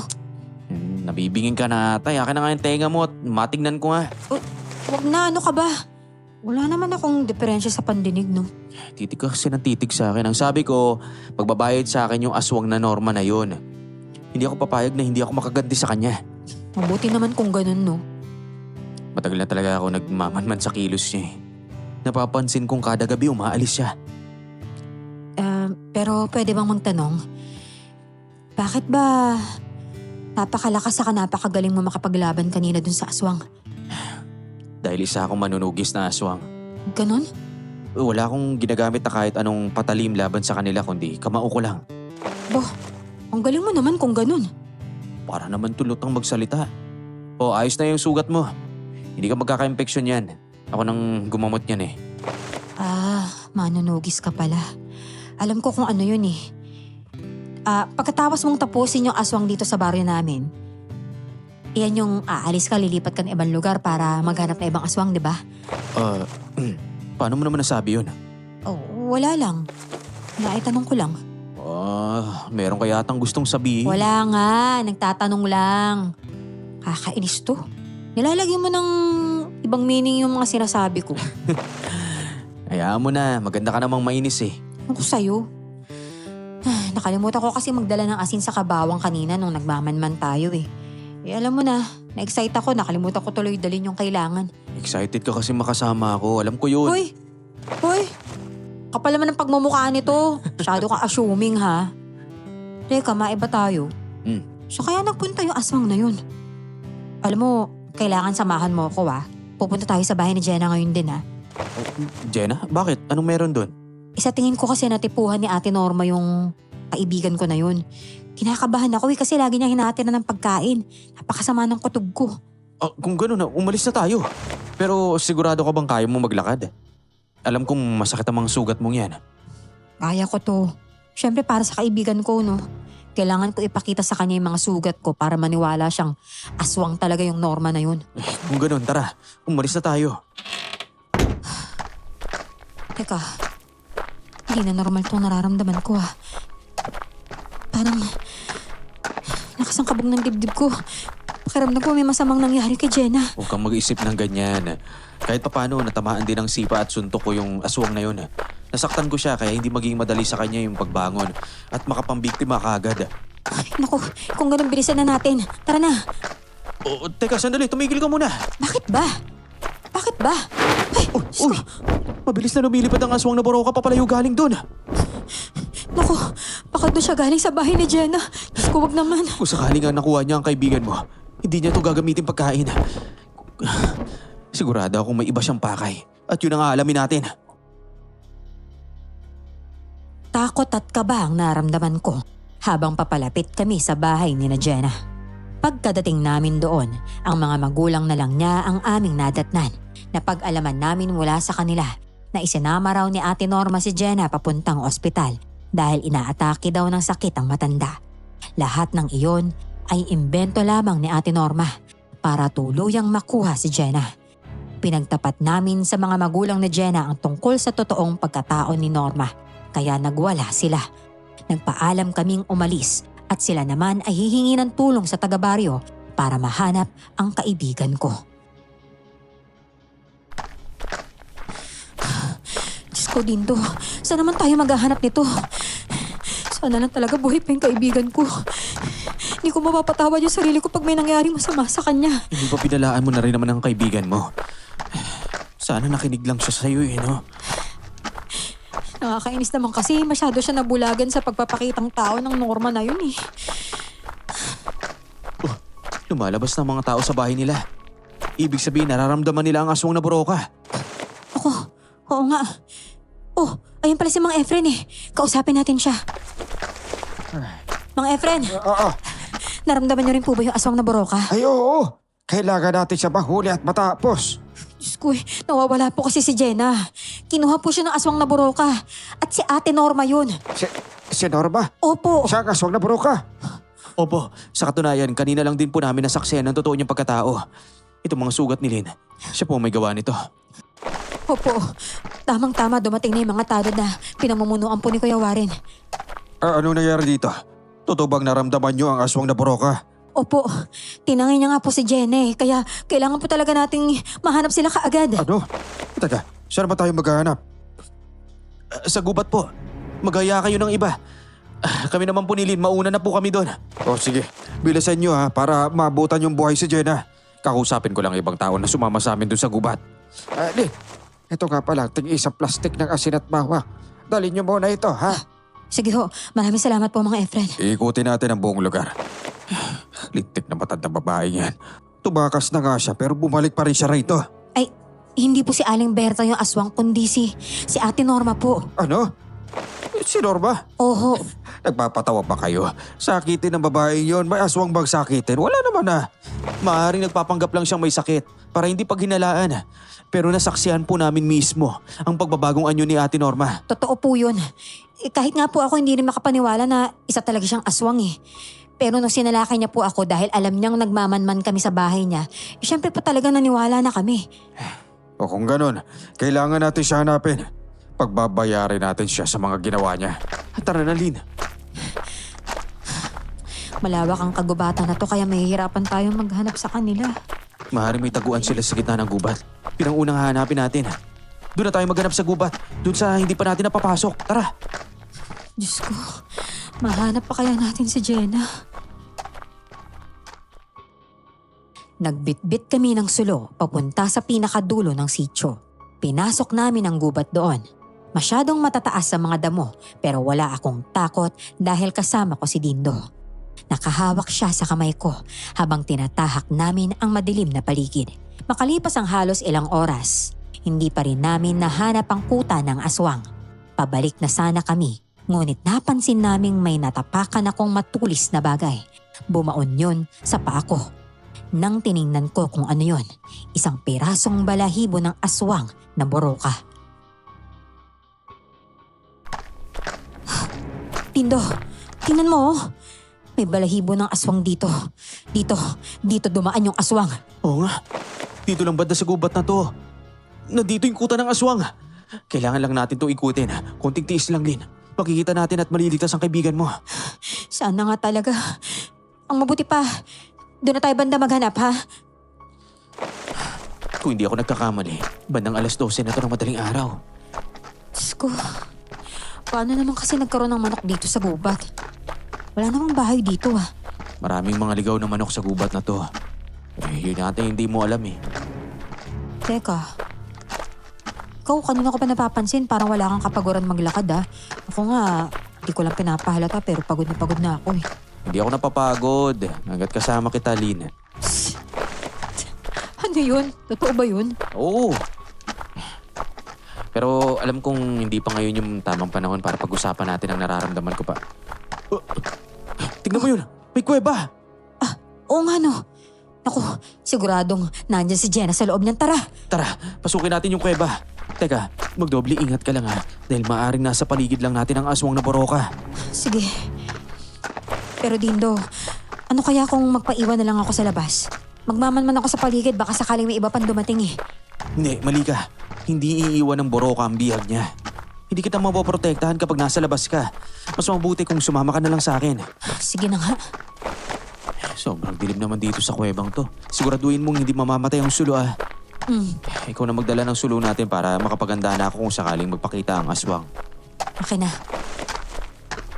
Oh, ayan na. Nakikita mo ba? Sabi ko na nga ba eh. Nandito lang ang boroka sa loob ng kuweba. Diyos ko, tingnan mo.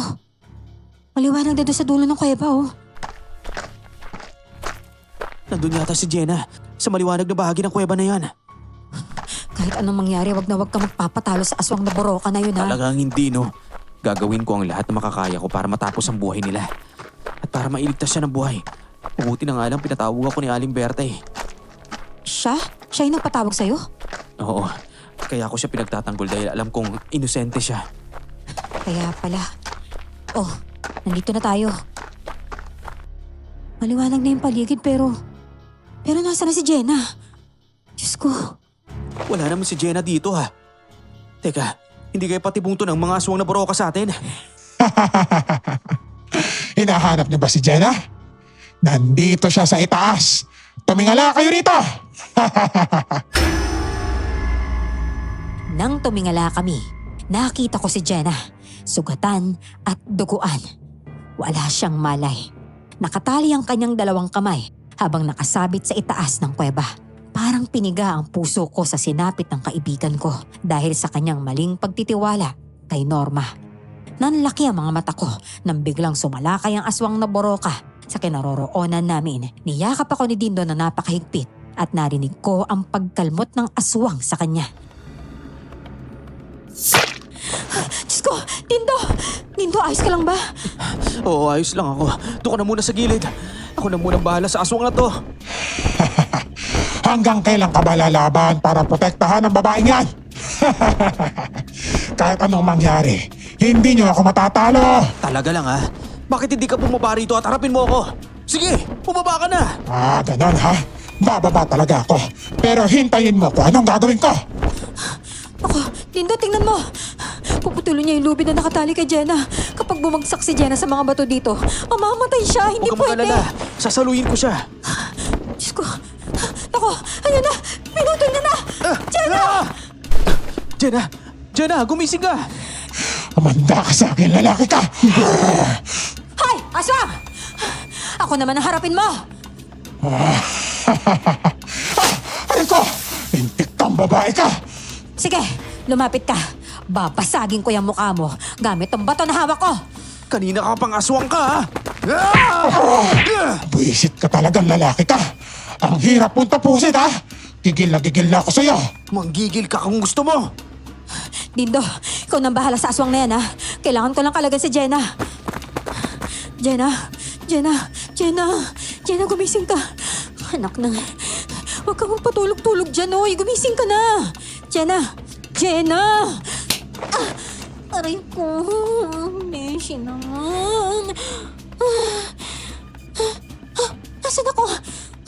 Sakit ang katawan ko. Aray. Teka, ano to? Ano nangyayari? Ano pa?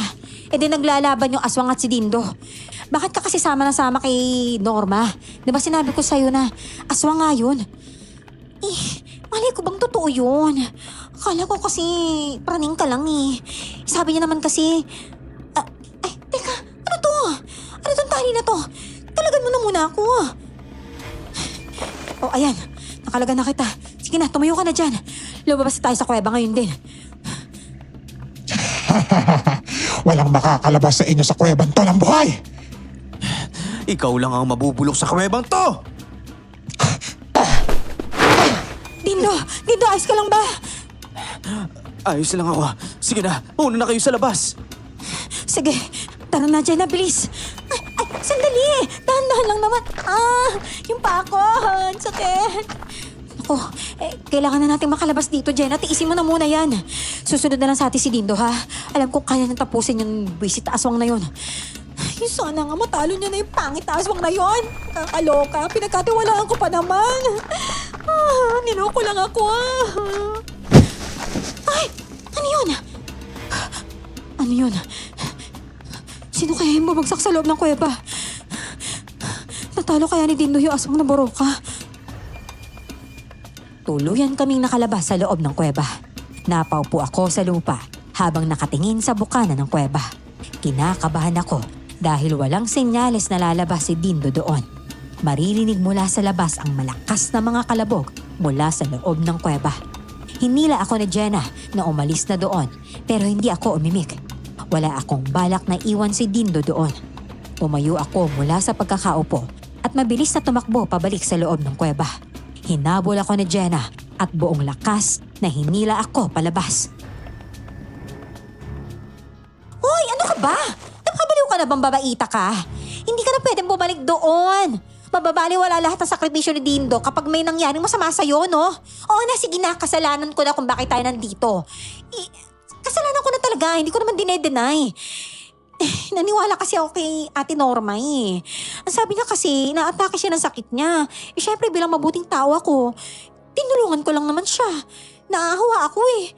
Mali ko bang aswang pala talaga siya. Kakaloka. Ay nako, hayaan mo na, nangyari na eh. Hindi natin pwedeng pabayaan si Dindo sa loob doon. Ano ka ba? Ay nako, hayaan mo na, nangyari na eh. Hindi natin pwedeng pabayaan si Dindo sa loob doon, no? Kahit isang manunugis yun at may anting-anting pa, malakas pa rin yung aswang na yun kaysa sa kanya. Kung nandun ka sa loob, may magagawa ka ba para maligtas siya? Wala rin naman, di ba? Oh, Kung ayaw mong umalis dito, okay lang, pero huwag ka naman bumalik doon. Sige na naman na, Beshi, nakikiusap ako sa'yo. Parang awa mo na. Pero, paano naman si Dindo? Ano, hayaan na lang natin siya makain ng aswang na yun? Siyempre, hindi ko gustong mangyari yun, no? Sana nga lang, sana pala hindi niya na lang ako niligtas doon. Hindi sana. Hindi pa mapapahamak si Dindo. Pasensya na talaga, Beshi, Nagpapasalamat talaga ako sa pagdating ninyo. Pero, nakaka-guilty naman. Sana talaga safe si Dindo. Habang buhay ko talagang dadalhin na konsensya pag may nangyaring masama sa kanya. Hindi pwedeng may masamang mangyari sa kanya, Jenna. Hindi pwede. Mahal ko yung taong yun. Mahal na mahal ko na yun. Ay, taray, pumapag-ibig. Ay, may mga dumarating na. Ay, may mga tao. Ay, may mga tao, Beshi. Ay, may mga taga-baryo. Oh, think positive na, ha? Walang mangyayari kay Dindong masama. May magliligtas na sa kanya. Ay, Diyos ko, salamat sa Diyos. Mga kasama! Nandito kami! Bilisan ninyo! Pupunta na kayo rito! Nasa si Dindo? Pasensya na kayo, natagalan kami. Nandun po siya sa loob ng kuweba. Naglalaban po sila ng aswang. Bilisan niyo na po. Tara, pasukin natin. Dindo! Ayan na si Dindo! Lumalabas na siya. Natalo na niya ang aswang na buruka. Diyos ko, Dindo. Ay, Diyos ko, Dindo. Mabuti naman nakalabas ka ng ligtas. Akala ko talaga may nangyari ng masama sa'yo eh. Ay, naku, may sugat ka. Ano ba yan? Hindi ko sigurado kung natalo ko na siya. Kanina nakahandusay na siya dun sa mga bato dun sa loob eh. Hayaan mo na, importante ligtas ka. Tara na, umalis na tayo dito. Dindo, salamat talaga sa'yo ha. Niligtas mo ko. Naku, mukhang malala pa yung sugat mo. Dalhin na natin niya sa center. Tara na. Oo nga, umalis na tayo dito. Sunugin na natin ang kuweba para siguradong hindi na mabubuhay ang aswang na buruka na yan. Ay naku, magandang ideya po yan, Mang Efren. Tara na. Naku, buhay pa siya. Ang bilis na nakalabas sa loob ng kuweba. Mga kasama, mag-ingat kayo. Nasa ere yung aswang na buruka. Napatingala kaming lahat at nanggigil ako habang nakatingin sa aswang na sugatan na rin. Mayroong parte sa pakpak ng aswang na nabali pero nakakalipad pa rin ito ng mabagal. Naghanda ang lahat ng taga-baryo sa pag-atake ng aswang na buroka. Bawat isa ay may dalang itak at gustong matapos ang buhay ng aswang. Ginamit ng aswang ang kanyang pakpak upang atakihin ang mga tao. Bawat taong madadaanan ng pakpak niya, tumatalsik sa sobrang lakas nito. Maya-maya ay bigla akong hinila ng aswang at iniangat sa ere. Napasigaw ako sa sobrang takot. Masakit rin ang balikat ko dahil bumabaon doon ang kanyang kuko.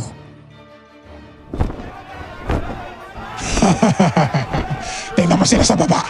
Halos mabaliw dahil hindi nila alam kung paano ka ililigtas na babae ka. Kasalanan mo, Tolin. Masyado ka kasing bida-bida. Pakialamera. Hindi na nga kita pinapakailaman eh. Maawa ka sa akin. Ibaba mo ko, Ate Norma. Ibaba mo ko. Maawa? Gusto mong maawa ako sa'yo? Dalawang bagay lang naman ang patutunguhan ko ngayong gabi.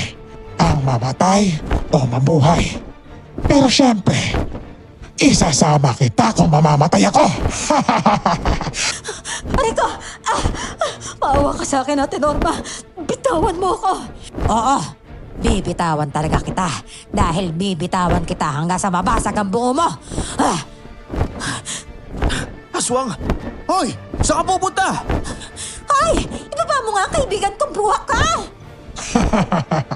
Pagmasdan nyo na lang kung paano ko paglaruan ng buhay ng babaeng pakailamero na to. Hindi mo yan magagawa! Ito para sa'yo! Hindi! Ang anting-anting! Dumampi ang anting-anting sa balat ko! Hindi! Hindi! Ayoko mamatay! Huwag ka matakot! Marami kami dito sa lupa na handang sumalo sa'yo! Buti nga sa'yong aswang ka. Umuusok na yung katawan mo ngayon. Tatapusan mo na! Anong nangyayari? Bakit nagiging abo ang katawan ko? Hindi! Nakakalason ng anting-anting! Paano nangyari yan? Ang anting-anting na yan ay mula pa sa anino ng mga manunugis. Meron niyang basbas at punong-puno ng pangontra laban sa mga aswang na kagaya mo. Talaga ba susunog ka dyan? Dahil binabad ko yan sa holy water at lana gawa sa nyog. Pinagkantaan talaga kita. Ikaw ang may kasalanan nito, Lin. Kasalanan mo tong lahat. Kaya, isasama kita sa impyerno. Bitawan mo nga ako! Ayoko sumama sa'yo sa impyerno. Kung gusto mong pumunta doon, mag-isa ka. Bitawan mo ako. Hindi na buo yung katawan mo dahil nagiging abo na. Kaya lalaban na ako sa'yo. Lintik kang babae ka! Bigla akong nabitawan ng aswang na boroka. Kaya napasigaw ako sa sobrang takot. Sa kabutihang palad, nagtulungan ng taga-baryo para masalaw ako. Nasaktan man ako, pero hindi gaanong malala. Pinagmasdan naming lahat ang aswang na nagwawala habang unti-unting nagiging abo ang kanyang katawan sa ere. Parang bula na nawala ang aswang. Masaya kaming lahat at sa wakas, natalo namin ang damuhong aswang. Nagdesisyon na kaming umalis sa gubat para magamot ang aming mga sugat sa health center.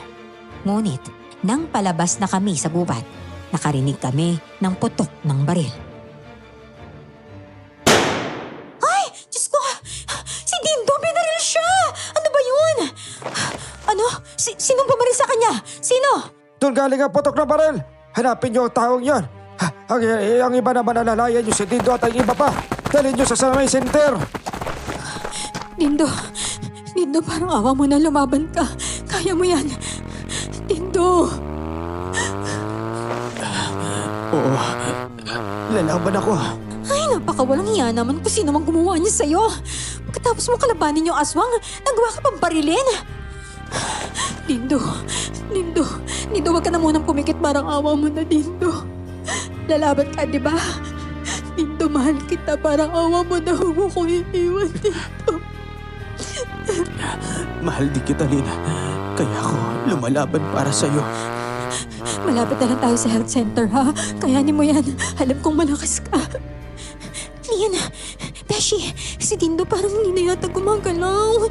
Ay, naku, napuruhan yata siya ng tama sa balikat. Diyos ko, Dindo. Patawarin mo ko. Kasalanan ko kasi ito eh. Niligtas niyo pa ako. Sana ako na lang inatamaan ng bala at hindi ikaw. Hindi, Jenna. Hindi siya mawawala. Ayun na yung center. Tawagin niyo ng doktor, bilis. Huwag ka mawala ng pag-asa, Lin. Kami nang bahala dito. Samahan mo na si Jenna para mapagamot ang kanyang mga sugat. Sige na. Hindi po talaga pwedeng mawala si Dindo, mga Efren. Kapag makita ko talaga yung bumaril sa kanya, ako mismo ang tatapos ng buhay niya. Dindo. Umalis na kayo, Jenna. Doon na lang kayo sa labas ng center. Magpagamot kayo doon sa mga sugat ninyo. Kami nang bahala kayo dito. Sige na. Sige ho. Halika na, Beshi. Nakakainis naman eh. Mabuti siyang tao, Jenna, di ba? Kaya hindi naman tama yung nangyari sa kanya na to. Napaka-traidor ng taong gumawa nun sa kanya. Malamang kakampi yun ng aswang. Ay, naku, tama ka, Beshi. Beshi, sorry talaga. Alam ko nasaktan kita kasi kasalanan ko to eh. Ako dapat nasa kalagayan ni Dindo at hindi siya.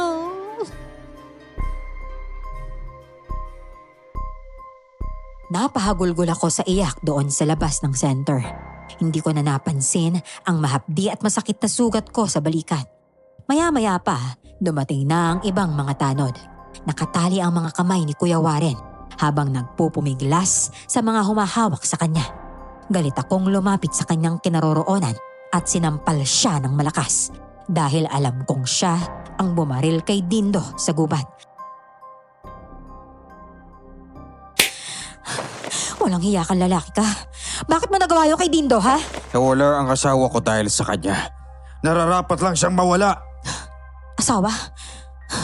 Si Ate Norma yung tinutukoy mong asawa mo? Oo. Nararapat lang mawala siya. Sana hindi na lang siya magising. Para naman pareho silang mawala ng asawa ko. Traidor ka. Simula pa lang noon pa, alam mo ng aswang si Ate Norma. Kaya mo pala pinasok ang pagiging tanod para lang magmanman ng kilo sa mga kapwa mo tanod. Nang sa ganun, hindi mahuli yung asawa mong aswang. Kailangan niya makainom ng preskat dugo para mabuhay na matagal. Napakarami na walang inosenteng tao sa baryo to nang dahil sa asawa mo at dahil pinagtakpan mo siya. Kaya nararapat lang na mabulok ka sa kulungan. Itong tatandaan mo kapag may nangyaring masama kay Dindo, isusunod talaga kita sa hukay. Hindi siya makakaligtas. Pareho tayo mawawalan. Hayop ka. Dalhin nyo na si Juarez sa barangay. Doon nyo rin ikulong. Bukas na bukas, tatawag tayo ng mga polis. Saka pang matanda ka. Sana nawala ka na lang din dahil sakitin ka. Mauna ka mawala dahil nagmamadali ka, di ba? Huwag mo kong tinadamay sa mga ganyan mo. Ang mga taong kagaya mo ay walang puwang sa mundong ito. Dapat sa'yo pinapadala sa impyerno Doon ka sunugin. Nakilala ko pa ng mga mabuting tao si Kuya Warren pero paano niya naging asawa si Ate Norma, Mang Efren? Parang di naman sila nagpapansinan dati. Baka napag-usapan nilang magpanggap ng maayos. Ang mahalaga, nahuhuli na natin siya. Sa bagay, tama nga naman, Beshi. Mang Efren, kamusta na nga po pala yung lagay ni Dindo? Ginagamot na siya ng doktor doon. Kaya naman, kumampante na kayo, ha? Sana lang. Ginagamot na siya ng doktor doon. Kaya naman daw ng doktor yon na mapaayos ang kalagayan niya. Sana lang maging maayos ang kalagayan niya kaagad. Sana nga po talaga. Magtiwala lang tayo sa Panginoon. Hindi niya papabayaan si Dindo lalo na't alam niya mabuti siyang tao. Sana po talaga, Mang Efren. Sana talaga. Nang matapos na ang panggagamot, pinagbigay alam kaagad iyon ng doktor sa amin. Natuwa kaming lahat dahil buhay at ligtas si Dindo. Yun nga lang, hindi pa siya gising. Buong gabi akong nagdarasal na sana magising na siya. Binantayan ko lang siya at hindi ako natulog. Gusto ko pagising niya, mukha ko ang kanyang unang makikita. Umiiyak ako habang hinahaplos ang kanyang katawan na napakaraming sugat. Si Jenna naman ay nasa tabi ko. Hinahaplos ang likuran ko para pakalmahin ako. Beshi, tama nang iyak. Baka naman ma-dehydrate ka na niyan. Okay naman na siya, di ba? Syempre napagod lang yan kaya hindi pa nagigising. Pagod lang yan. Sana nga talaga. Sana talaga magising na siya. Nang dahil sa Kuya Warren na yun, nagkaganito si Dindo. Hindi ko talaga siya mapapatuan. Ay, naku, nakakainis talaga yung matandang yun. Wala talagang konsensya. Ayaw pala niyang tapusin ng ibang tao ang buhay ng asawa niya. Dapat siya na lang ang gumawa noon pa. At aswang naman yung asawa niya. Kaya nga Dindo, please naman gumising ka na para hindi na ako nag-aalala sa'yo. Dindo. Ay, Beshi, anong oras na Kailangan mo na magpahinga. Sige na, matulog ka na ha. Ako nang bahala sa kanya. Babantayan ko kayong dalawa, okay? Bilang pagbawi na rin sa pagliligtas niyo sa akin. Hindi, ayoko matulog. Okay lang ako. Huwag mo ako alalahanin. Ay naku, Beshi, hindi. Hindi pwedeng hindi ako mag-aalala, no? Ay naku, pagising ni Dindo, isusumbong kita na nagpupuyat ka magdamag. Sige na nga. Susubukan ko umidlip kahit paano. Basta Beshi, tiwala lang. Papabor din yung panahon sa pag-iibigan yung dalawa, okay? Maniwala ka sa akin. Sana nga. Dindo, matutulog na muna ako Sana magising ka na mamaya. Sige. Dindo? Ayan! Ay sige raw, sabi niya sumagot siya! Sumagot si Dindo!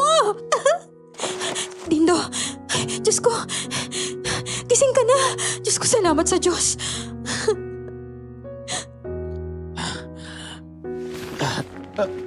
Aray ko, medyo tinatamaan mo yung sugat ko. Ay naku, sorry. Ikaw talaga. Diyos ko, pinag-alala mo ako Kanina pa kaya ako iyak na iyak dito. Masama pa kasi yung pakiramdam ko kaya nag-enjoy muna ako sa pakikinig ng mga drama mo. Ewan ko sa'yo. Grabe, buti na lang talagang gising ka na. Si... Si Jenna. Tama siya nang sinabi. Mas maganda matulog na muna tayo ha. Pinatong ko ang ulo ko sa dibdib ni Dindo. Halos walang pagsidla ng saya na nararamdaman ko nang magising siya. Kinaumagahan, dumating din ang taga-baryo sa center para kumustahin siya. Sobrang natuwa ang lahat dahil ligtas siya sa aswang at sa bala. Kahit hindi pa gaanong maayos ang pakiramdam niya, umuwi siya sa kanyang kubo. Sinamahan na lang namin siya doon dahil hindi niya pa kayang alagaan ang sarili niya. Nagbigay din ng tulong ang ilang taga-baryo sa kanya, pinansyal man yan at pagkain. O paano, maiwan ko na kayong dalawa ha, para alam niyo na makapag-moment naman kayo ng maayos dito. Pagaling ka Dindo ha. Pwede naman kaming mag-usap kahit nandito ka. Ay, nakakaya naman maging panira ng moment, no? Mamaya marinig ko pa kung paano nyo sabihin na mahal yung isa't isa. Mainggit pa ako, wag na, no? Ay, naku, ikaw talaga. Basta ako ha, hindi ako pwedeng umalis dito dahil walang kasama si Dindo. O tama lang naman yun. O paano? Babush. Ingat ka. Dito ka na maupo sa tabi ko. Dito na lang. Nahiya ka pa eh. Tara na dito. May sasabihin ako sa'yo tungkol kay Aling Berta. Tungkol kay Alimberta? Ano naman yun? Ay naku, pwede ba ha? Tanggap ko nang nagkamali ako ng paghihinala sa kanya. Ewan mo nang ulit-ulitin yun. Hindi yun. Si Aling Berta kasi siya talagang lola ko. Ha? Kaya ako siya pinagtatanggol noon dahil alam kong mabuti siya. Alam mo, ganyan talaga ang ugali ni Lola. Mataray. Pati nga mga magulang ko natatarayan niya eh. Lola mo pala siya? Naku, pasensya na. Ang dami ko pa naman sinasabing masasama sa kanya. Aminin mo nga, ikaw yung tumulong sa kanyang tumakas dati, no? Oo naman. Alam ka naman pabayaan ko siya. Nasaktan ng mga tao sa baryo, no? Sa bagay. Pero ngayong alam na ng lahat kung sino ang totoong masama, babalik na siya bukas. Talaga? Ay naku, nakakaya naman pala kay Aling Berta. Aawain ka nun, panigurado. Patay tayo. Pero huwag kang mag-alala, nandito naman ako. Ipagtatanggol kita sa kanya. Ay, sabi mo yan ah. Pag di mo lang ako pinagtanggol, lagot ka talaga sa akin. Pero teka, wala ka bang plano umalis dito sa baryo? Wala na. Dito na ako titira. Matanda na rin si Lola kaya kailangan nasa tabi niya ako eh. At saka may lupain na rin ditong kailangan kong asikasuhin. Mabuti naman pala kung ganun. Oo. At para makasama kita, kapag maging maayos na yung kalagayan ko, magpapakasal na tayo kagad. Ano? Kasal agad-agad? Hoy, hindi ka pa nga naliligaw, no? Kailangan pa ba yun? Siyempre. Mahal naman natin yung isa't isa eh. Kaya gusto ko sana, magpakasal na tayo kagad. Wala naman ako magagawa kung yun ang gusto mo. Alam ko naman masyadong mabilis ang desisyon ko. Kasi alam mo naman dito sa baryo natin, ako napakadaming chismosa. Kaya kung bigla-bigla tayo magpapakasal, isipin na mga yun, buntis na ako. Hello? Hindi pa nga tayo nagkikiss, no? Kaya ligawan mo muna ako, wag ka excited dyan, no? Pakita mo naman sa akin yung effort mo kung gaano mo ako kamahal. Ano ka ba? Nagjo-joke lang naman ako. Seryoso mo naman. O syempre, liligawan kita. Masaya ako dahil nakilala kita, Lynn. Ako rin naman, no? Sobrang saya ko kaya dahil nakilala kita. Totoo niyan, ikaw nga yung pinakamagandang nangyari sa buhay ko eh. Kasi nung unang kita ko pa lang sa'yo, wala naman talaga akong pakialam. Pero alam mo yun, habang mas nakakasama na kitang matagal, doon na ako unti-unting nahulog sa'yo. Ewan ko ba, bilis ang pangyayari. Ay, Ganyan naman talaga ang pag-ibig. Dumadating sa hindi inaasahan. Basta, tandaan mo kahit anong mangyari. Mahal kita. Mahal na mahal kita, Lynn. Mahal na mahal din kita, Dindo.